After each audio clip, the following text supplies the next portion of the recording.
Hi, this is Wondershare Filmora Go. We're here to help create your videos anywhere on the go. Today, we're going to talk about how to stick text to a moving object in your video on your phone. First, open the Filmora Go app and start a new project. Now import the video on which you want to stick text to a moving object.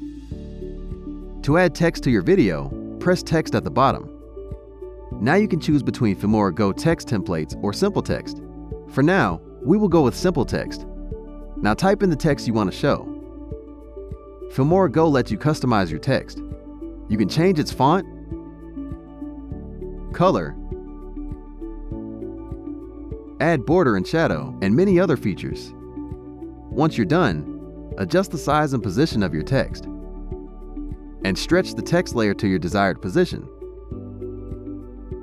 Now to track text along with the moving object, we need to add keyframes to the text layer.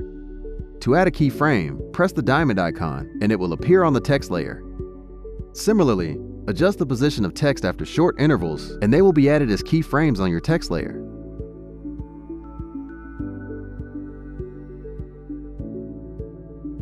Once done, preview your video and export it.